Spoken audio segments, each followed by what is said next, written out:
So, Babaji, the first question: how can a layman understand what is the true self? Is it referring to the Atma, Babaji? Yeah, actually, a true self you can become aware when you pay attention. That is the idea of teaching meditation, is that one of the basic meaning of meditation, your attention to. Like just now, your attention is totally on to the imaginations that are in your portion of the consciousness, that which we recognize as mind. Totally you are preoccupied. Whatever imaginations are there about yourself, like as the body, as you have recognized, all these things has happened because the consciousness is stuck in the brain's reflections.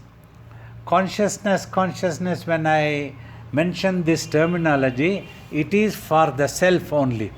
Self in a purified, total pure quietness state is the pure consciousness, also we mention. And this consciousness becomes to be known as mind when it gets involved into imaginations, thoughts, and visions constantly, and you are unable to stop them. Then you become preoccupied. So then your awareness is always on the body as yourself, which is wrong. So if you practice meditation, your consciousness, when it becomes purified, when it is no more mind, then it shifts its attention to its real self. That infinity, like another clue, as I have told earlier, amongst millions of thoughts, you have one thing, that is the consciousness of your existence. You always have the feeling that I exist, but just now you don't know what it is. You think that you are this body. If anybody calls your name, that is to the body, and you recognize that as they are calling your name. So, like that is what has happened. So, gradually, if you practice paying attention to this consciousness of existence, that is the idea of silent watching in between eyebrows. Means when we also tell not to imagine anything, I elaborate it more, not to analyze, not to think about anything, whether it is good or bad. If any thought or visions are coming, then slowly your mind becomes quiet, regaining its purest form of consciousness. Then you will know that is what is recognized as your real self, and also as the Atman. You as the Atman, and that Atman is your real self. Because this self is the most important thing. The existence of yourself makes you total secure or insecure. When a person feels threatened for his own existence, then he goes into conflict. That's what happens. So that is why it is essential to know the self. So based on this, then if you learn to live, you will understand yourself better. Thank you, Babaji. The next question, Babaji, is connected. Babaji, please explain who are we, or more specifically, who is the I, and how are we expected to live in this world? How do we ensure that we are progressing in the right way and manner? See, one thing, we have to live in this world through the physical body that we have. Often, this physical body is referred to as the chariot, and we, as the charioteer, we move. And in this body, some amazing, beautiful organ are all there, like the brain. Through the brain only, we as the Atman, we as the self, or the same self or the Atman is also known as pure consciousness, and the same thing is also known as mind. My mind, you tell. Means if you are imagining constantly, you are unable to stop yourself, that you call it as mind. So, like that one. But through the body, through the brain's reflections, you are in touch with the universe. You as the infinite form. Here, to tell what you are is the most difficult thing. Ancient sages, when they experience that truth, it is something like the space. It is there and it is not there. Like, depending on your attitude, you can call this room is filled with space, or this room is void, empty with space. Either way, the zero as absolute and absolute as zero. So that is all the basic clue. For that, basic clue is the consciousness of existence. Like I told you, always have the consciousness that you exist. But just now, you have misidentified yourself with the body as yourself. To know your real self, to become aware consciously, is why you have to practice meditation. Meditation practice is first you erase all the unwanted habits that the mind has acquired. Constantly it is holding on to thoughts and visions, visualizations, everything is there. In the mind, a separate world is sitting. If that is all washed away, which is possible through the practice of meditation, just watching in between eyebrows, when you are watching, you are not thinking, then all the thoughts and visions disappear, they dissolve. Then what remains is the pure consciousness. It is neither form nor formless. Ancient sages called that as the tattva. Tattva means also that, adu, that. It was such an awesome existence of ourself. They recognize this as the me. This is the real I. This is what I am. So so many self-realized masters like Ramana have taught, who am I? Enquire and observe from where the source of I is coming. He tells, closing the eyes, observe from where that source of I is emerging all the time. Your mind will get absorbed into that. The same will happen, our technique of, our Swamiji's technique of meditation. Silently when you are watching, you are not watching anything of the object. Actually, mind is trying to watch itself. When it becomes quiet, how its attention can go to itself?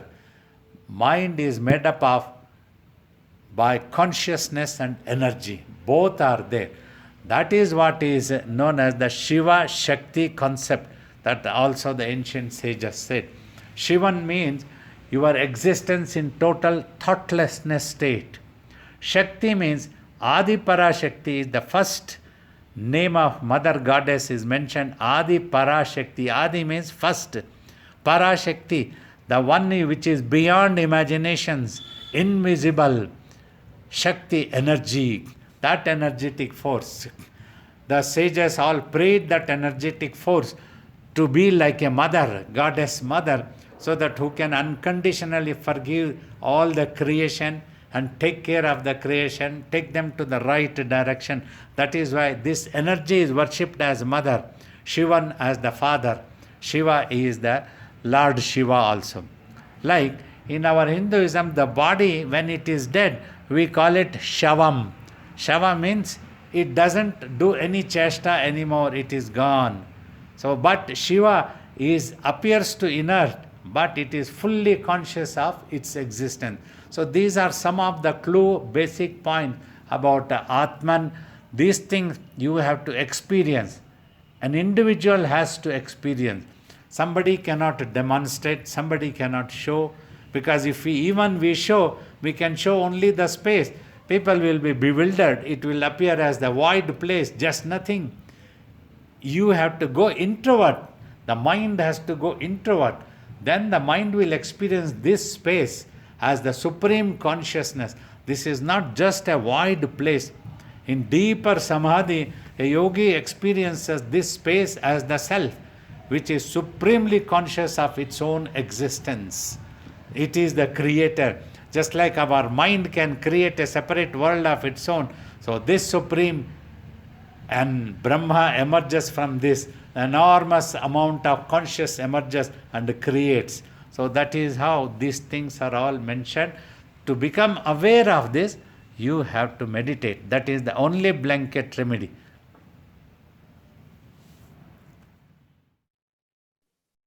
Thank you, Babaji. The next question. Babaji, what is the monkey mind? Is the work or trait of the monkey mind a health issue, or is it something we induce upon ourselves? Manam oru kurungu. Mind is a monkey. Why this has been referred? It is actually to the mind. You see, every human's mind is wandering in this world like a monkey, aimlessly, don't know what to do. Everybody wants to have happiness and peace for themselves, but they keep searching, searching, searching, jumping here, jumping there, like the mind doesn't stop anywhere. Today we want this, today we want that one, we want that one. If everything comes, then also we are not satisfied, we want more. If there is money, we want more money. We have property, we want more property. We have motorbike, we want a car, we want helicopter, like that. That is what is known as the monkey mind, which doesn't stop or stay at one place peacefully. It is constantly spinning, spinning, spinning and wandering in this world, is what is known as monkey mind, manam oru kurangu. This has to be stopped, means through the practice of meditation. Otherwise, because your mind's attention is so preoccupied with its own jumping, with its own imaginations, constantly you sit down somewhere. I have told in example, the whole day you are working in the office and you will be tired. You come home, you want to relax and rest for a while. Whereas you can put your body on the bed or on a sofa, try to relax, a recliner is there, you can try to relax. But mind, it doesn't come onto the sofa or bed. It keeps wandering. That is the monkey. You try to relax, no, the mind is running, it is giving you tension, it is fear. What will my boss say? What will happen tomorrow in the world? Will I get this? Will I not get? Will I win the case? Will I not win the case? It is tension, fear always. That's what happens to the monkey. Whereas you can bring the body to a halt, but to bring the mind also to a halt and make it relax. Every time in the beginning of meditation, I tell, relax. Don't bother about the world just now. Everything can be attended after the meditation is over. When you are meditating, it is not the job. Your job is to keep quiet. It is not the job to attend to anything of the world. You are meditating so that you can keep quiet. That is important. Don't allow the mind to run. That's what you are trying to practice. That is the monkey mind. If the true self is our nature, why is it so difficult to lead our life from that? How does the monkey mind overtake or overshadow the almighty self or higher consciousness? That's because the forgetfulness, you have forgotten about yourself consciously.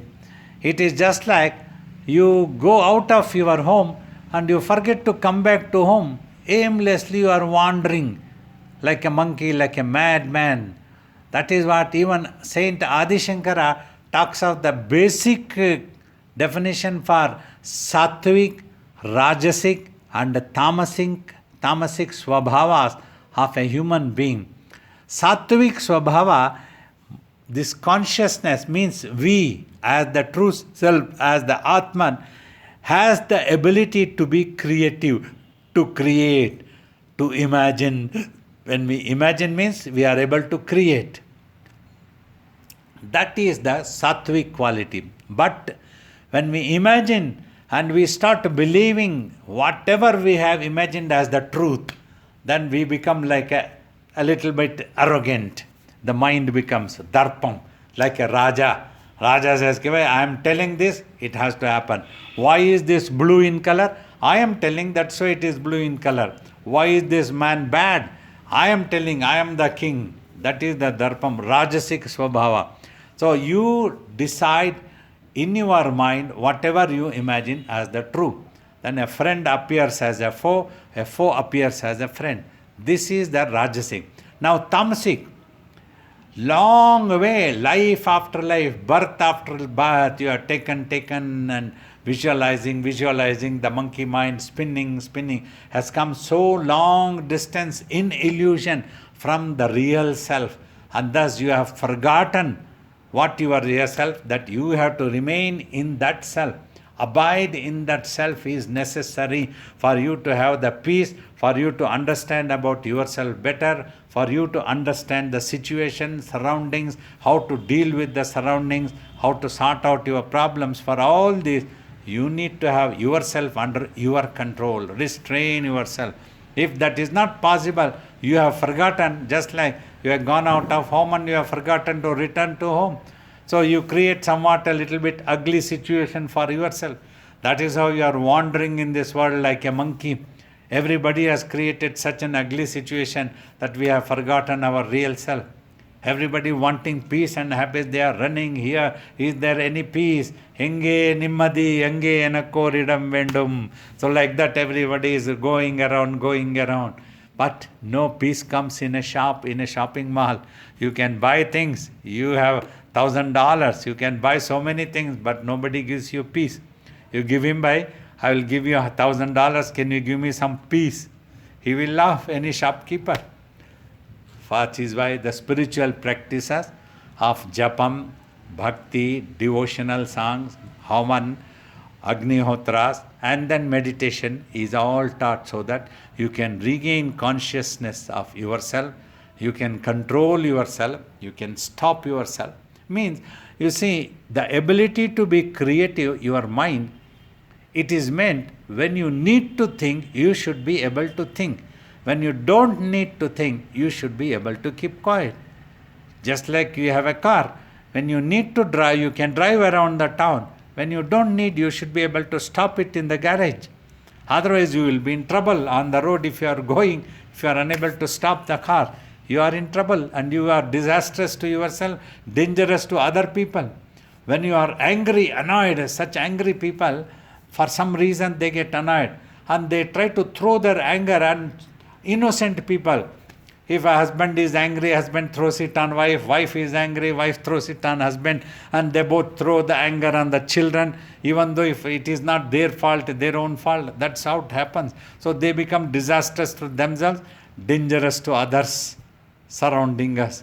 So all these are the things about what happens. Thank you, Babaji. The next question. In our daily life, we set goals for ourselves, Babaji. For example, to do 1 hour meditation daily and to be in the present state of mind. But the mind is so slippery. It almost instantly forgets and wavers between past and future. After many years of struggling with this trait of the mind, sometimes we feel tired and dejected. Why doesn't it get easier, Babaji? See, from childhood, some of the Bhagavad Gita's shlokas when we read, so Arjuna, such a mighty soul, even after repeated teaching from Krishna, tells the same thing. Manah chanchalam astiram. Mind is so slippery and running all the time, like it flows. How to stop this mind? To this, Krishna says, Abhyasetu Kaunteya, O son of Kunti, by practicing, that is the mantra, by having patience, by regularly practicing. So when you practice, you have to follow or apply the right technique. That is important. You see, you want to bake a dosa on the tawa, but you don't light the flame at all. You pour the atta, the batter for dosa, and the lady complains, oh, this is not baking at all, dosa is not happening, how to do this one? And the master comes and examines, she has not lighted the flame of the stove at all. So how will it bake? The same way, master repeatedly say, relax, dedication, discipline, patience. Dedicate yourself means set a priority every day. How many times? Like all of you ask, every year I have been visiting Malaysia. We conduct retreat for 4-5 days and we teach meditation, we talk, we answer questions, we take up so many topics. After I come back, How many of you sincerely have been sitting for 1 hour meditation every day? Ask yourself. Have you been dedicating yourself? Did you remain disciplined at that time? You must become restless if you don't sit down. And patience. Have patience. Don't be in a rush because that is so infinite. You cannot tie with a rope. You cannot just take. No medicine can bring it under control. The brain will be spoiled. You must not do that one. The mind has to control the mind. For that, you need to have patience. Practice. Master says, concentrate your mind and sight in between eyebrows. Just keep watching. That's the command. How dare if you don't watch? If you don't just watch and you are thinking, how dare you do that one? That's how Swamiji used to tell. Swamiji used to tell, the Jangama Deva came, he touched me in between eyebrows, asked me just to keep watching there by focusing the attention of my mind and sight. And he asked me, don't repeat anything, don't imagine anything. That's all I did and Samadhi came. Means 14-year-old boy, Satyaraju, Shiva Balayogi, who became, he was so disciplined, perfect. When the master commanded, he did that. He did not bother about anything, just watching. Swamiji used to tell, I just used to keep sitting and watching, never bothered for anything. And God came one day, he guided me. So Samadhi came, and I became aware of what I am, what the self is. Like that he used to tell. So if only one can follow the master's orders as a commander's order, so then these things can happen. Never feel frustrated, never look back, have patience. If today it has not come, it will come tomorrow. Never look back. Don't lose heart at all till the last breath of life. Today's quote, how many of you have received today's quote and have you read what it is? This is what I wrote. Remain focused. Till the last breath of life, it is worth it. Keep practicing, don't give up. Today you are underdog and that has upper hand, the mind like a monkey running. One day you should be having the upper hand and the mind should tired and come back slowly. It must come back. Practice with this technique, understand the technique. All I have to watch. And then one day you will realize, I have to become quiet. Nobody else that has to become quiet. There is no other mind separate than me. That mind is also me. I am not quiet. That is the problem. I need to become quiet. Practice bodily also sitting quiet. See, so many times I have pulled every participant, even in front of me, keeping the eyes open. You are unable to sit quietly for 10 minutes, for 30 minutes. You want to talk something, you want to do some anga cheshtas, and when you close the eyes, you are unable to keep quiet. First practice the body's quietness in one asana. How long you can sit? 20 minutes, 30 minutes. Your leg pains, take out the leg and stretch out for 1 minute, then bring it back quickly again. Don't take it out and go for a cup of coffee or a Nescafe, any such thing, and you are another 2 hours gone. You will never come back to sit again. Just for a while, stretch out and then back to business again, watching. Like that, if you practice, you will enjoy that supreme peace, and that is so enjoyable. Such tasty things Swamiji used to tell. Bahut ruchi he used to talk. Means it is such a tasty thing, such a wonderful thing, blissful thing. Ananda hai bhai, ananda hai. Like the Swamiji used to tell. Practice. If this makes any sense for you all, practice. Don't give up. Never look back till the last breath of life. By practicing, if you die one day, it's no problem. Next life, from childhood itself, you will have inclination. And your mind will be so gathered, like it happened to all of us in childhood itself. Meditation became, we learnt stotram, everything, spiritual exercise we used by applying the mind. I remember one day I was reading Suprabhatam, Venkateshwara Suprabhatam as a child of 5 years old. Then my father saw me, hey, Manasu vechi padikanunda, apply your mind and read this Suprabhatam. I immediately applied. I thought when I am reading the Suprabhatam, I should be aware what I am reading. Not that mechanically you are reading and your mind has run away somewhere. Like that we practiced, stotrams we read. Our mind became non-violent, quiet, and learned to remain focused. Then eventually when we grew up into teenage and young, the meditation became so heady and beautiful. It is simple. Will constant mind chatter and worrying about things strengthen the monkey mind? Yes, constantly worrying and consistently thinking when it is not necessary also. So that is what the monkeyness of the mind gets strengthened. That's the mind wants to be roaming aimlessly. That is the monkey. So that is the fuel you give. You go on worrying. See, always that's how our masters, teachers said, Chita Chinta. Chita anna funeral pyre. Chinta anna worries. This worry is much more dangerous than the funeral pyre. Agni. Chintayannum Agni. The worry named fire is much more dangerous than the funeral pyre. So that is what is important. One has to practice. One life is available for you all as human beings. 20 years, 10 years, 30 years, 40 years, 50 years, you all may have. But one day the body will die. Then you lose control over yourself. You don't know what's going to happen to you. If you practice now and here the meditation, then you have control over yourself, what you want to do. If at all you have to be born from childhood itself, your Guru will be with you always, and you will have the inclination from childhood itself. You will be wondering about the self, about peace, about happiness. That happiness did not satisfy me simply. For a while it came, and then again a fear came. All this nonsense I thought. Why is that this happiness is not there all the 24 hours and 12 months? What makes? Is something wrong in me? We have to ponder about our own fault also. That we never try to do. We try to find fault with others. Quickly we find fault with God. What has God done? God has not done anything. God is just in Himself. He is in Mahasamadhi.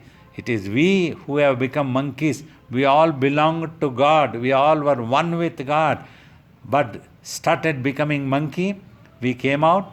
We kicked out ourselves from our divinity. Have become ordinary human beings, ordinary mind, ordinary worrying, ordinary tension, ordinary fear. The last question for today, Babaji, is can our daily conversation in our mind with Guru and God help to reduce the monkey mind from controlling us, Babaji? Yes, this is also an exercise in a way that you make your mind more single pointed. Instead of getting scattered into millions of layers, you try to keep it. When you visualize the Guru, when you try to converse with your Guru, and thus your mind's concentration will be better. Eventually, when you sit for meditation, then you can silently watch. That practice comes very handy. Otherwise, the mind is into millions of thoughts. Just have one thought. Like even Vasistha tells in his Yoga Vasistha, if at all your mind has to think, ponder about that you are the Atman. So that is how it says. If at all you have to think something, think about your Guru, your divinity, your real self. Think about that. Pray to the Guru. Love your Guru. Remember the Guru. In a day, in a 24 hours, how much can you remember? Try, if you can. That will be very helpful.